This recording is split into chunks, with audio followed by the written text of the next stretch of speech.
कार्तिक को लेकर माता पिता के पास लाए और ब्रह्मा जी ने कहा कि माता पिता को प्रणाम करो। हे महामते, तुम यहाँ रहकर समस्त विश्व का पालन पोषण करो।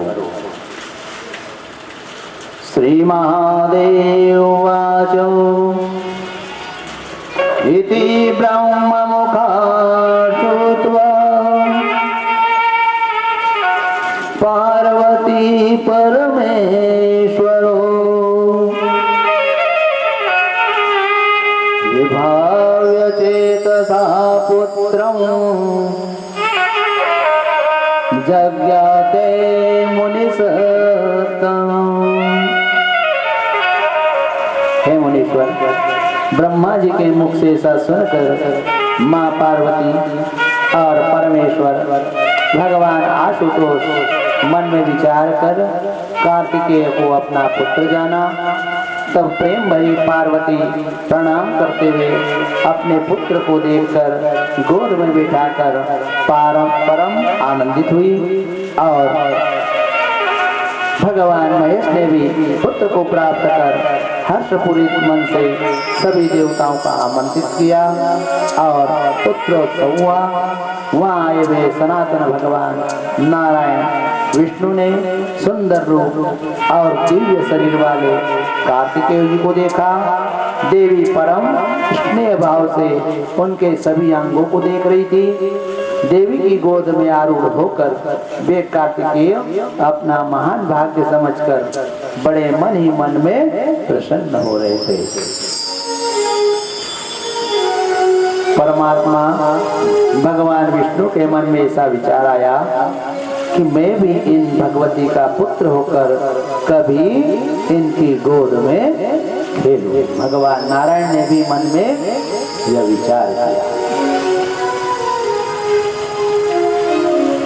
और गोद में खेलूं और वात्सल्य स्नेह भरा इनका दूध पीऊं। ऐसा सोचकर उन्होंने मन ही मन में देवी का ध्यान कर उन्हें प्रणाम किया और वहां से जब चल पड़े तब उनकी अभिलाषा को जानकर परमेश्वरी जगदम्बा ने उन्हें वरदान दिया। हे विष्णु, तुम मेरे पुत्र बनो। माँ ने विष्णु जी के भाव को जान लिया और विष्णु जी को भी कह दिया कि मेरे पुत्र आप बनोगे। इस प्रकार भगवान कार्तिकेय ने वरदान दिया। नारद जी कहते हैं यहाँ पर किसके पश्चात दूसरे देवगण भी महादेव, पार्वती और देवादिदेव भगवान सदाशिव को प्रणाम करके अपने अपने स्थान को जाने लगे। इस प्रकार भगवान कार्तिकेय ने देवी पीड़क भयंकर पराक्रमी तारकासुर का युद्ध में जिस प्रकार संहार किया और जिस प्रकार अपने माता पिता से उनका परिचय हुआ, यह सब मैंने भगवान कहते हैं नारद जी, तुम्हें मैंने यह सब सुना दिया। और व्यास जी ने जैमिनी जी को सुनाया।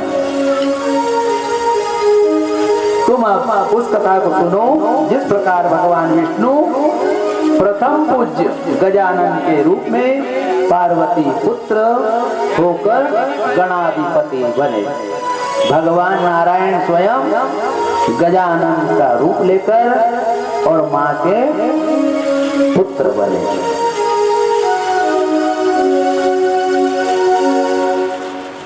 श्री महादेव जी बताते हैं नारद जी को, श्री महादेव वाचो अथे गदा विहारार्तो भवान्या सहितो भव जगाम धरणी पृष्ठं पुत्रं संस्थाप्य मंदिरे ततः प्राप्य परं ब्रह्म्यं काननं धरणी तले निर्माय नगरीं रम्यां तत्रोवा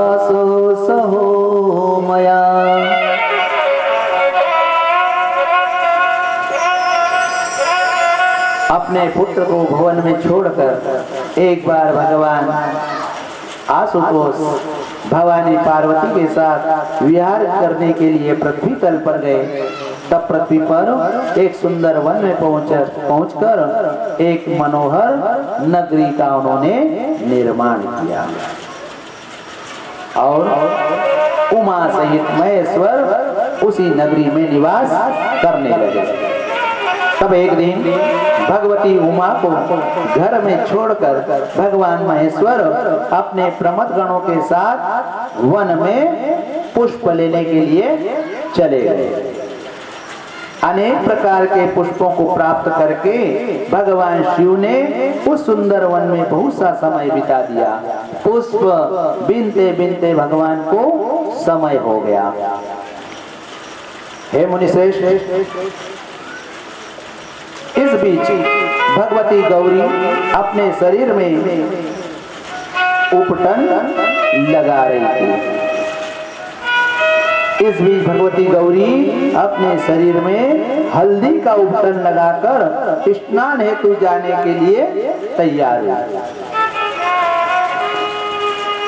उस संपूर्ण ब्रह्मांड की रक्षा करने वाली जगदम्बा अपने निवास स्थान की रक्षा के लिए विचार करने लगी। जो सारे ब्रह्मांड की रक्षा करती है, माँ जगदम्बा विचार करती है कि मैं स्नान करने जाऊंगी तो इस परपोटे की रक्षा कौन करेगा, ऐसा विचार करने लगी। या देवी सर्वभूतेषु निद्रारूपेण संस्थिता नमः तस्यै नमः तस्यै नमः तस्यै नमो नमः। निद्रा देवी के चरणों में प्रणाम। आप हंसिए मत, ये भी ये माँ का ही स्वरूप है। उस समय संपूर्ण ब्रह्मांड की भी रक्षा करने वाली जगदम्बा अपने निवास स्थान की रक्षा के लिए विचार करने लगी। तदंतर भगवान विष्णु की पूर्व प्रार्थना का महात्म को स्मरण हुआ कि मैंने विष्णु भगवान को पुत्र के रूप में, मेरा पुत्र बनने के रूप में मैंने उन्हें वचन दिया था, उसे भी मुझे पूर्ण करना है। अपने भगवान विष्णु की पूर्व प्रार्थना का स्मरण करके अपने शरीर पर लगे हरिद्रा उपटन का कुछ अंश लेकर उन्होंने एक पुत्र का निर्माण कर दिया। उस बालक के बड़े हाथ, लंबा सा पेट, उदर पुष्प, सुंदर मनोहर मुखमंडल, भगवान के 3 नेत्र, रक्तवर्ण और मध्याह्न कालीन सूर्य के समान चमकता हुआ प्रभा मंडल, जगदम्बा का वह पुत्र, सभी गणों का स्वामी और साक्षात नारायण रूप ही था। तब प्रसन्न होकर उसे अपना दूध पिलाते हुए भगवती पार्वती ने कहा, पुत्र, जब तक मैं नहाकर यहाँ लौटूं तब तक तुम मेरे इस नगर की रक्षा करना। पुत्र से ऐसा कहकर माँ जगदम्बा शीघ्र स्नान के लिए चलने लगी और वह बालक नगर द्वार की रखवाली करते हुए वहां द्वार पर खड़ा हो गया। इसी बीच देवादिदेव भगवान शंकर वन से लौटकर पुष्प बीनकर नगर द्वार पर आए। बालक ने उन्हें देखा। पार्वती पुत्र ने उन देवादिदेव को नगर प्रवेश करते समय शीघ्रता पूर्वक अपना शूल उठाते हुए रोका। शूल लेकर अपनी ओर पड़ते हुए देखकर पार्वती पुत्र को न जानने के कारण शूलपाणी भगवान शंकर ने सहसा ही अपना शूल उसके सिर पर चला दिया और शिव के द्वारा चलाए हुए उस घोर शूल ने उस बालक का मस्तक तुरंत ही भस्मसात कर दिया। सिर विहीन होने पर भी पार्वती पुत्र के प्राण नहीं निकले, निष्प्राण नहीं हुए, क्योंकि वह तो भगवान नारायण ही थे और माँ के पुत्र थे। और महेश्वर के शूल ने भी उनके प्राणों का हरण नहीं किया।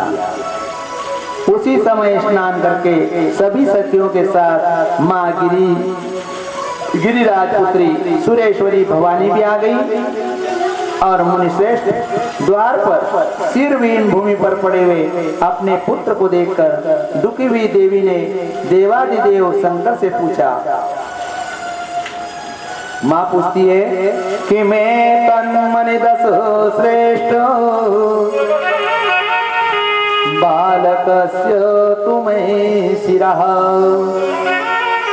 केन भस्मीकृतं ब्रूहि पुरद्वार स्थितस्य वै। हे सुरश्रेष्ठ, यह क्या हुआ? नगर द्वार पर खड़े मेरे उस बालक का सिर किसने भस्मनाथ किया, यह आप बताएं। भोले से माँ पूछ रही है। तब भगवान क्या कहते हैं? ना हम जाने तव सूत मेनो पर्वत नंदिनी वर्मावरोधकं ज्ञात्वा भस्म कार्य शिरोस्य वै। पार्वती, मैं नहीं जानता था कि यह आपका पुत्र है, इसने मेरा मार्ग रोका, इसीलिए मैंने इसका सिर भस्मात कर दिया। तब पार्वती ने क्रोध पूर्वक सदाशिव से कहा कि मेरे पुत्र का सिर तुरंत ला कर दीजिए, इसमें तनिक भी विलंब मत कीजिए। हे मुने, यह सुनकर भगवान शिव अपने पुत्र के लिए सिर की खोज में निकल पड़े। उस जंगल में एक महाबली गजराज को उत्तर दिशा की ओर सिर किए सोए देखकर भगवान शिव ने उस सिर के काटने में पाप नहीं लगता। जिसके जो बालक हो, दूध पीता हो और अपने पुत्र को पीठ तरफ करके सोए, उसका दोष लगता है। इसीलिए बालक को अपने तरफ ही करके, मुख की तरफ करके ही शयन करेंगे। एक महाबली गजराज को उत्तर दिशा की ओर सिर किए सोया देखकर भगवान शिव ने उस सिर के काटने में पाप नहीं होगा ऐसा जानकर उसे काटा और लाकर अपने पुत्र के धड़ से लगा दिया। देवी का यह पुत्र गणों का अधिपति तथा गजानन हो, ऐसा कहा। और मुने, भगवान शिव ने भी साक्षात नारायण को उस रूप में जन्मा जानकर गजानन को अपनी गोद में लेकर बहुत स्नेह किया और नारायण रूप उस पुत्र को स्नेहमयी वाणी से प्रसन्न करते हुए भगवान शिव ने अपराधी की भांति क्या कहा? अज्ञात्वा ते शिरछिन्नं शूलेनानेन यन्मया तेनाहं सापराधोऽस्मिन् सत्यं सत्यं जनार्दनम्। हे जनार्दन, अनजाने में इस शूल से मैंने आपका सिर काट डाला, इसीलिए मैं सचमुच ही बड़ा अपराधी हूँ। द्वापर युग के अंत में वसुदेव के घर में देवकी के गर्भ से जब आप पुनः उतार लेंगे, तब आपके साथ शोणितपुर में मेरा संग्राम होना निश्चित है। उस रणभूमि में सब लोगों के सामने ही मैं आपके द्वारा शूल सहित अवश्य ही स्तंभित कर दिया जाऊंगा। भगवान ने भी क्या कह दिया कि द्वापर युग में जब आप देवकी के गर्भ से जन्म लेंगे और हमारा शोणितपुर में युद्ध होगा, उस रणभूमि में सब लोगों के सामने ही मैं आपके द्वारा सूल सहित अवश्य ही वहां पर स्तंभित कर दूंगा। तब भगवान शिव उस वन में देवी पार्वती के साथ कुछ महीनों तक विहार करते हुए अपने नगर में वापस लौट आए, जहाँ उनके ज्येष्ठ पुत्र तारकासुर संहारक कार्तिकेय भी थे।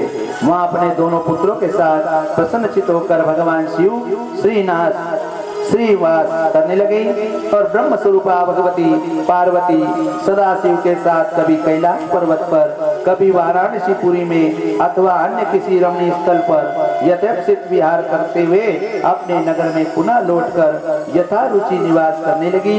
इस प्रकार अपने दोनों पुत्रों और प्रमथ गणों तथा देवादिदेव सदाशिव के साथ जगदम्बा ने उस श्रेष्ठ कैलाश पर्वत पर निरंतर वास किया और कभी परम प्रीति पूर्वक पर्वत श्रेष्ठ हिमालय पर्वत पर भी रही।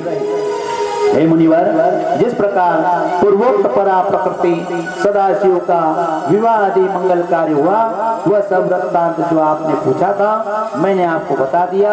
जगदम्बा के इस उत्तम चरित्र को भक्ति पूर्वक सुनना चाहिए, जिससे माँ के दुष्प्रभाव से अगर किसी पर किसी प्रकार का दुष्प्राप्य भाव हो तो माँ प्रसन्न होती है और उसे उसके मनोवांछित कार्य पूर्ण निश्चित ही होते हैं। राक्षस राज रावण को मारने के लिए रघुवर रामचंद्र जी ने असमय में ही परम भगवती पूर्वक जगदम्बा की जो वार्षिक पूजा की थी, उसी प्रकार से अश्विन कृष्ण पक्ष की नवमी से आरंभ करके महानवमी तक प्रतिदिन इसका पाठ करने से मानव के कठिन कार्य भी भगवती की कृपा से पूर्ण हो जाते हैं। जैसे देवताओं के लिए दुर्जय महाबाहु राक्षस राज रावण का भगवान राम ने युद्ध भूमि में संहार किया था, उसी प्रकार देवी भक्त अपने शत्रुओं का निश्चय ही नाश कर देती है। बोल गौरी शंकर भगवान की जय। आज की कथा यही कैलाश पर्वत पर माता पिता के साथ उनके पुत्रों को के चरणों में विराम देते हुए कल का आख्यान आएगा रामचंद्र जी का रामोख्यान। राम जी का चरित्र आएगा और राम जी ने रावण को मारने के लिए मां कात्यायनी की आराधना करी थी और नवरात्रि पर्व कैसे मनाया जाता है उसकी कथा आएगी। आगे और कथा द्वारकापुरी की भी आएगी, भगवान कान्हा की भी आएगी। वहां पर भी कौरव ने मां कात्यायनी का पूजन किया था। बोल अम्बे मात की जय। सभी भाव से ताली बजा करके बोले हरि आनंद लुटी रहा है मैया जी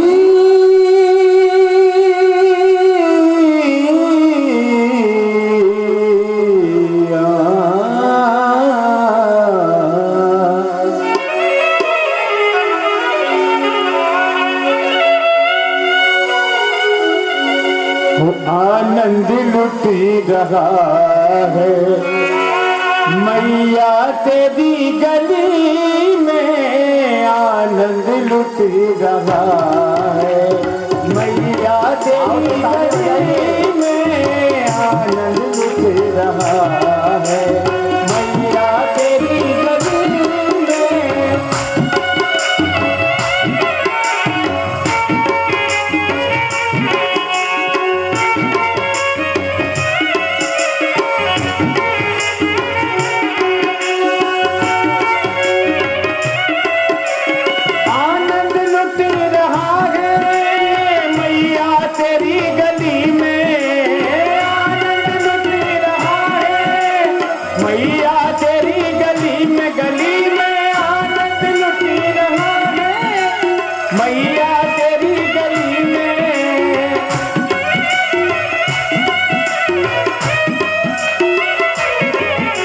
भक्तों का जम घटे है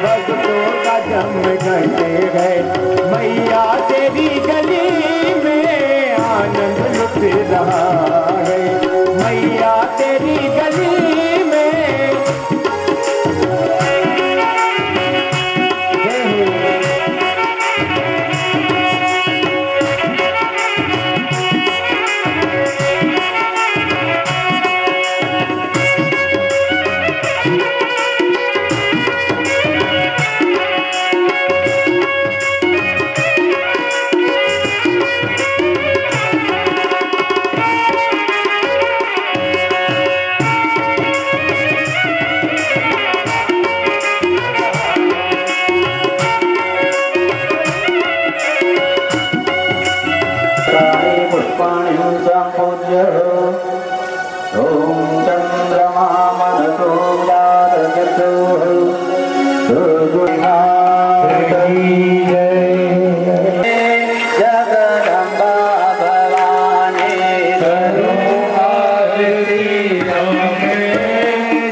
कुष्मांड चतुर्थ पंचमम स्कंद माते थी, कार्तिकेय जी की माता स्कंद माते थी। षष्ठम कालरात्रि, सप्तमम कालरात्रि च महागौरी च अष्टमम, आठवीं महागौरी और नौवीं, अगर 8 दिन पूजा कर ले तो नौवीं देवी सिद्ध जाती, सिद्ध प्रदान करती है। इसके पश्चात गुप्त माला की जाती है। ओम ऐं ह्रीं क्लीं चामुंडायै, ओम ऐं ह्रीं क्लीं चामुंडायै, ओम ऐं ह्रीं क्लीं चामुंडायै, ओम ऐं ह्रीं क्लीं चामुंडायै। ध्यानं तदपि च न जाने सोते कथा, न जाने मुद्रा से तदपि च न जाने विलपनं, परं जाने मातस्तव धनुशरणं क्लेशहरणं। मत्समं पातकीनासि पापमेतत्समानहि, एवं ज्ञात्वा महादेवी यथा योग्यं तथा कुरु। हाथ जोड़कर दो हस्त एक मस्तक से माँ से प्रार्थना भी कर लेना चाहिए कि हे माँ, हमें कोई मंत्र आता नहीं, कोई यंत्र आता नहीं, हमें आपकी स्तुति भी नहीं आती, हमें आपका ध्यान भी नहीं आता, आपकी मुद्राओं का भी हमें ज्ञान नहीं है। पर जाने अनजाने में अगर हमसे कोई भूल हो गई हो तो उसे क्षमा करें।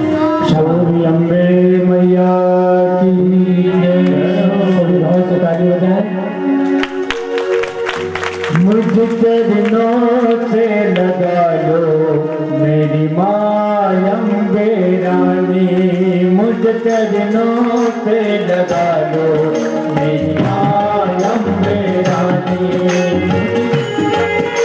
लगा लो मेरी माँ अम्बे रानी, मुझ चरणों से लगा लो मेरी माँ अम्बे रानी, मुझ चरणों से लगा लो मेरी माँ अम्बे रानी।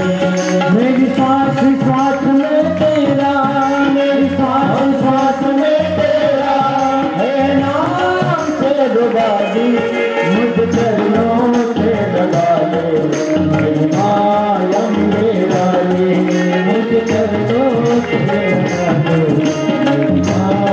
माँ से प्रार्थना कीजिए, चरणों में लगा लें।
बिगड़े बनाए तुमने हर काम से रुबादी मुझ पर नो से लगा दो मेरी मायम मेरा नहीं मुझ पर नो से लगा दो मेरी माँ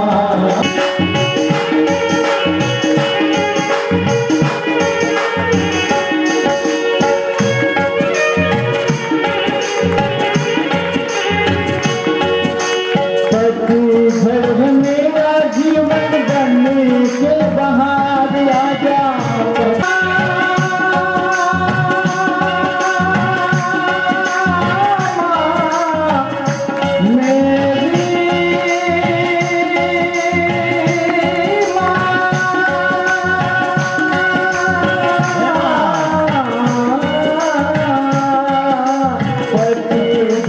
मेरा जीवन बनने के बहार आजा मेरा जीवन बन के बहार आजा सुन ले पुकार मैया एक बार तो आजा सुन ले पुकार मैया एक बार आजा हो माँ तेरो वाली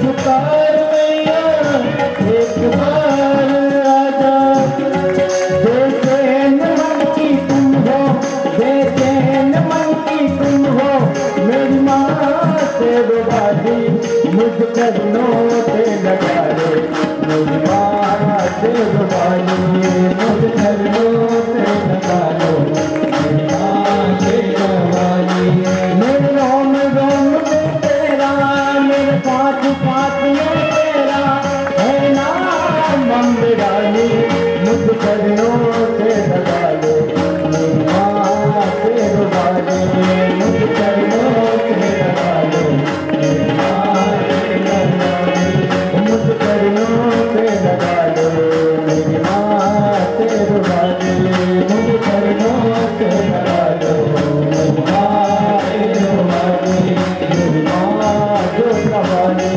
मेरी माँ जो कबाले मेरी माँ जा कबाले मेरी माँ जा कबाले मेरी माँ पहरो वाली मेरी माँ पहरो वाली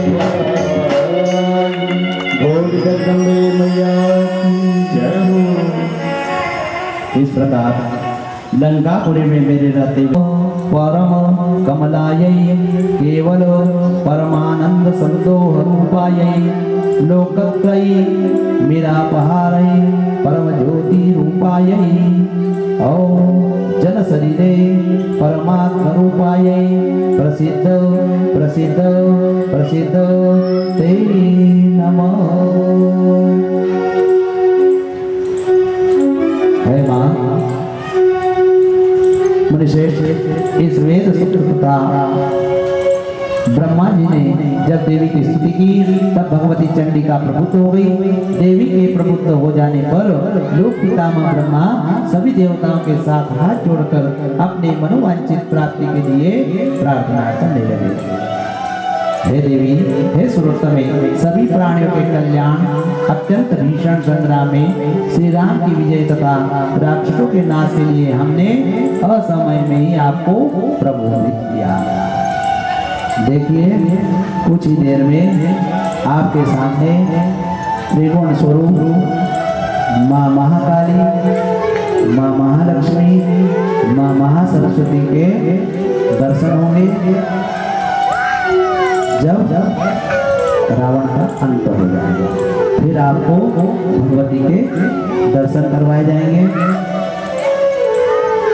जब दशहरा मनता है उस समय। हे महादेव जी, जब तक जगत शत्रु दशानन अपने पुत्र तथा बांधवों के साथ युद्ध में नहीं मारा जाएगा तब तक श्री राम के विजय की इच्छा वाले हम लोग आपकी पूजा करते रहेंगे। हे शिवे, हे देवी, यदि आप प्रसन्न हो तो प्रतिदिन हम लोगों की पूजा ग्रहण कर महाशत्रु समूह का विनाश करती रहिए। माँ बोली, हे महाबली, पराक्रमी वीर कुंभकर्ण अपने भयंकर सेनों के साथ आज ही युद्ध में मारा जाएगा। ब्रह्मा जी को माँ ने ऐसा बताया। शुद्ध बोलंबे मात की जय। क्योंकि राक्षसों का साथ सब कुछ देते हैं। साउंड वाला भैया भी उसकी साथ दे रहे हैं। इस कृष्ण पक्ष की शुद्ध नवमी से आरंभ होकर जब तक शुक्ल पक्ष की नवमी आएगी तब तक प्रत्येक दिन युद्ध क्षेत्र में राक्षस मारे जाएंगे, प्रतिपदा से लेकर नवमी तक। इसमें किसी प्रकार का संदेह नहीं है। अमावस्या तिथि की रात्रि में मेघनाथ के मारे जाने पर संतप्त हृदय रावण भी भगवान श्री राम के पास आ जाएगा।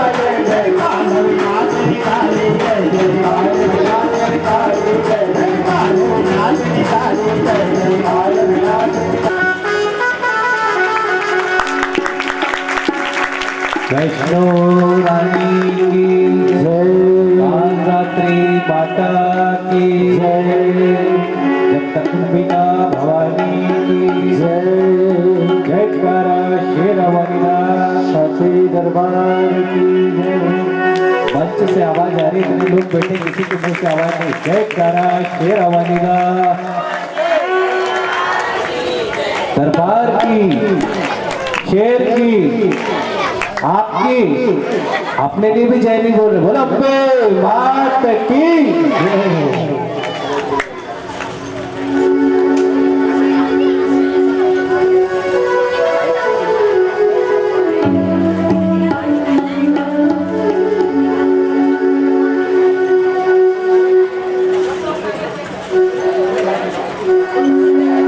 मैया के द्वार चल के जरा खोल तेरी पलके, तेरी भावना बदल जाए, तेरी भावना बदल जाए, तेरी भावना बदल जाए, तेरी भावना बदल जाए।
का आसन ले लीजिए।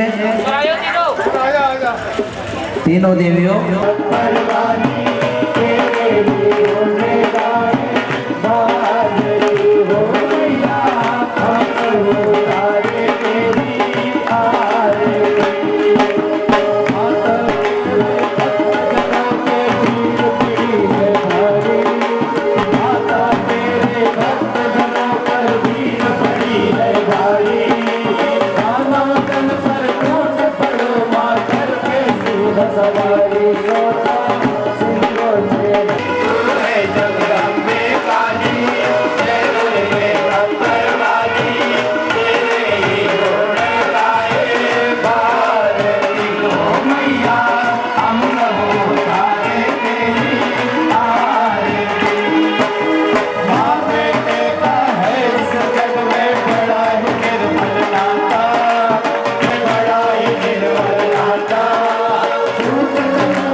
बताया जाएगा और कल कथा सायं 5 बजे विराम।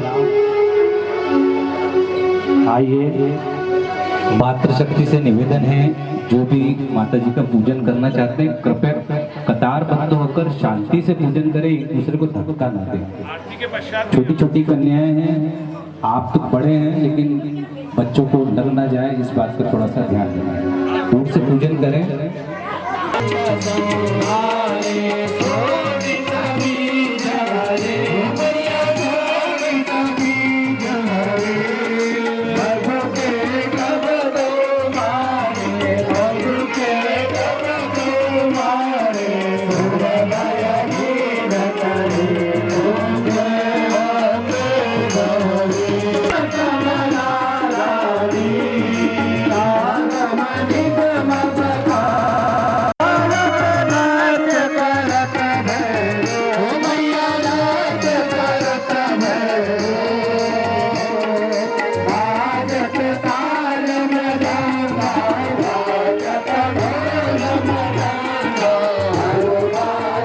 Rama